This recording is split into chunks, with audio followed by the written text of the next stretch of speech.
सब मिलकर पूरी ताकत के साथ इंडिया गठबंधन को जिताएंगे। इसके लिए दिन रात हमको मेहनत करनी पड़ेगी, हम दिन रात मेहनत करेंगे। ये जो नारा देते हैं सबका साथ सबका विकास, ये सबसे ज्यादा झूठ है। ये चुनाव संविधान बचाने का है। जो बीजेपी में है वो नकली पीडीए है। भारतीय जनता पार्टी पीडीए का केवल वोट लेना जानती है, लेकिन उनको हक सम्मान नहीं दिलाना चाहती। वो 400 पार नहीं कह रहे हैं, वो कह रहे हैं 400 हार।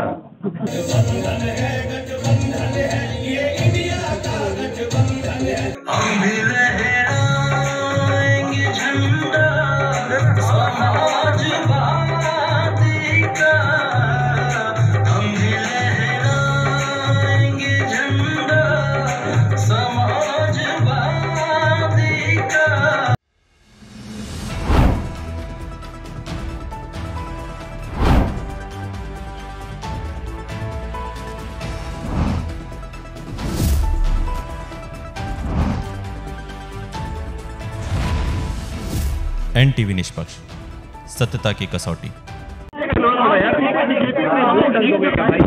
रुक जाओ यार, क्या पूछ रहे हो? आनंद कुमार हेगड़े पूर्व मंत्री भारतीय जनता पार्टी के सांसद, उन्होंने कहा है कि 400 सीटें लाने के लिए भी जरूरी है कि संविधान बदलना है। सब लोग नीचे रखो भाई। देखिए, सबसे पहले समाजवादी पार्टी ने अपना गठबंधन तय किया। सबसे पहले समाजवादी पार्टी ने अपनी सीटें घोषित की। सबसे पहले समाजवादी पार्टी ने अपना प्रचार शुरू कर दिया। और आप देखना, सबसे पहले जीत का भी जो संदेश आएगा वो समाजवादी पार्टी और गठबंधन का होगा। तो सबसे पहले गठबंधन किया, सबसे पहले सीटों का बंटवारा किया, सबसे पहले पार्टी कैंपेन सॉन्ग रिलीज किया। तो आप पहली सूचना भी समाजवादी पार्टी और गठबंधन की सीट की जीत का आपको सुनने को मिलेगा। जहां तक बीजेपी का सवाल है, कल भी आपने भाषण सुना होगा। जो एयरपोर्ट रनवे का उद्घाटन हुआ वो समाजवादी पार्टी की सरकार में बना, नेताजी के समय पर बना।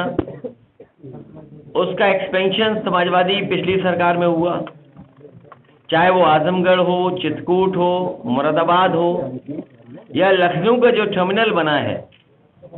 जिस समय समाजवादी सरकार थी, लैंड एंड एक्विजिशन से लेकर के सब काम उस समय हुए थे। और उसका परिणाम ये हुआ कि आज आपको वो काम सब दिखाई दे रहे हैं। ये जो नारा देते हैं सबका साथ सबका विकास, ये सबसे ज्यादा झूठ है। सबका साथ कहाँ दिखाई दे रहा है? सबका साथ कहाँ दिखाई दे रहा है? सबका विकास कहाँ दिखाई दे रहा है? सबका विश्वास कहाँ है? इससे ज्यादा झूठा नारा और क्या हो सकता है? इसीलिए ये चुनाव संविधान बचाने का है। बाबा साहब भीमराव अम्बेडकर जी का संविधान दिया, उसको बचाने का है। लोकतंत्र बचाने का है। डॉक्टर राम मनोहर लोहिया ने जो समाजवादी सपना देखा, उसको बचाने का है। नेताजी ने जो रास्ता दिखाया, किसान, गरीब, अल्पसंख्यक मुसलमान भाइयों का, उनका हक और सम्मान बचाने का चुनाव है। तो सर आपने, इसलिए एक तरफ जनता खड़ी होगी और कुछ तरफ दूसरी तरफ थोड़े से भाजपा खड़े दिखाई देंगे। अनंत कुमार हेगड़े ने जिस तरीके से कहा, इसका सवाल का जवाब भाजपा का कहना है कि असली पीडीए उनके पास है जो 7 कैंडिडेट उन्होंने घोषित। कम से कम पीडीए पे तो आ गए वो। पीडीए तो उनके मुंह से निकलने लगा। कम से कम पीडीए तो मुंह से निकलने लगा। वो जो बीजेपी में है वो नकली पीडीए है। कल भी मैंने कहा था, कई बार कहा, सदन में कहा और फिर कहता हूं मैं, जो लोग 46 में 56 की बात कहते थे, आज बताएं कि वाइस चांसलर जो अपॉइंट हुए वो कितने हुए पीडीए, और वाइस चांसलर ने जो अपॉइंट किए हैं उसमें पीडीए कितने हैं, जिलों में पीडीए कितने हैं, जिलों की अधिकारियों की पोस्टिंग में कितना पीडीए है। ये सबसे बड़ी यूनिवर्सिटी थी, कलाम साहब के नाम पर बनी थी, टेक्निकल यूनिवर्सिटी, उसमें बताओ डायरेक्टर्स कितने पीडीए के हैं। तो भारतीय जनता पार्टी पीडीए का केवल वोट लेना जानती है, लेकिन उनको हक सम्मान नहीं दिलाना चाहती। भारतीय जनता पार्टी जानती है कि 60 लाख बच्चों के भविष्य से खिलवाड़ किया उन्होंने, और मैंने वो गणित कई बार समझाया, फिर समझाता हूं मैं आपको कि अगर उनके माता पिता को जोड़ दें और जिस अभ्यर्थी ने परीक्षा लिखी थी हम उसको जोड़ लें, तो अगर हम 3 लोग जोड़ लें और 60 लाख लोगों का भविष्य इन्होंने अंधकार में किया है, तो 60 लाख गुणा 3 1 करोड़ 80 लाख, और 1 करोड़ 80 लाख का अगर हम भाग दे देंगे 80 लोकसभाओं से, तो 2,25,000 वोट इनके कम हो गए हर लोकसभा में। ये घबराहट है। सोचिए कि हर लोकसभा में भारतीय जनता पार्टी के 2,25,000 वोट कम हुए हैं। और जो लोग किसान की आय दोगुनी की बात कर रहे थे, क्या आय दोगुनी हो गई? तो ये तमाम सवाल हैं जिसका जवाब भारतीय जनता पार्टी के पास नहीं है। पसमानदा मुस्लिम समाज के जो प्रमुख हैं उन्होंने कल कहा कि समाजवादी पार्टी और इंडिया गठबंधन को वोट करेंगे, जबकि भाजपा पसमानदा की ही बात कर रही है। देखिए, आप इन चीजों को बांटिए मत। पूरे देश की जनता और खासकर उत्तर प्रदेश की जनता स्वागत भी अच्छा करती है और इस बार विदाई भी बहुत अच्छी करेगी।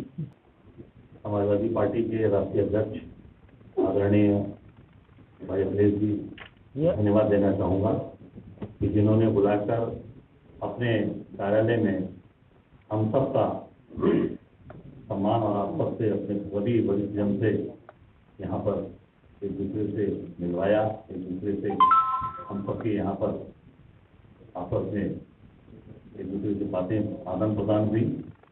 मेरे साथ हमारे विधानमंडल की नेता आराधना मिश्रा मोना जी हैं, समाजवादी पार्टी के सभी वरिष्ठ नेतागण बैठे हैं यहाँ पर, सभी साथी पत्रकार। निश्चित तौर से हमारे बहुत सी बातें सुना, मुझे हम सब लोग मिलकर ये मैं विश्वास दिलाता हूँ आदरणीय अध्यक्ष जी को कि हम सब मिलकर पूरी ताकत के साथ इंडिया गठबंधन को जिताएंगे। इसके लिए दिन रात हमको मेहनत करनी पड़ेगी, हम दिन रात मेहनत करेंगे। और जिन साथियों ने भी कुछ बात बोली, आप चिंता न करिए, आप जितनी ताकत से हमारे साथ खड़े रहेंगे हम उससे पीछे नहीं रहेंगे, आपको हम विश्वास दिलाते। और अब जो चीजें भी सामने आ रही हैं, अभी मैं सबको धन्यवाद दे रहा हूँ। और ये निश्चित तौर से जैसे अभी आपने रायबरेली कमेटी की बात बोली, हम पहले भी तय कर दिया, सभी प्रस्ताव हमारे तरफ से चले गए हैं। गठबंधन में जिन लोकसभाओं, उन लोकसभा और उन जिलों के सभी हमारे जिलाध्यक्ष, विधानसभा अध्यक्ष और जो चुनाव लड़े थे वो साथ ही बैठे। ये पहली बैठक लखनऊ में हुई है, इसलिए बैठक कर रहे हैं जिससे कि हमारा और कांग्रेस का जो गठबंधन हुआ है, संगठन और कार्यकर्ताओं का आपस में तालमेल कैसे बने, दोनों मिलकर के कैसे काम करें, दोनों मिलकर के जो भी प्रत्याशी आएंगे उनका सहयोग जमीनी स्तर पे करेंगे, इसलिए बैठक हुई है। और उसमें किस किस को कैसी जिम्मेदारी दी है बहुत जल्दी हम लोग दोनों दल मिलकर के तय करेंगे। उनके नेताओं का धन्यवाद और बधाई देता हूं कि हमारी पार्टी कार्यालय में आकर के हमारे संगठन के लोगों से उन्होंने मुलाकात की और हमारी पार्टी के एक जिम्मेदार नेता कम समय में वो वीडियो गाना बना देते हैं। मैं उनसे कहूंगा कि उन्होंने एक गठबंधन का गाना बनाया है, उसको प्रेस के सामने और प्रेस को दिखा दें। गठबंधन है, गठबंधन है, ये इंडिया का गठबंधन है, गठबंधन है, गठबंधन है, ये इंडिया का गठबंधन। देश विदेश की ताज़ा खबर पाने के लिए हमारे चैनल NTV निष्पक्ष को सब्सक्राइब करें व बेल आइकन दबाना ना भूलें।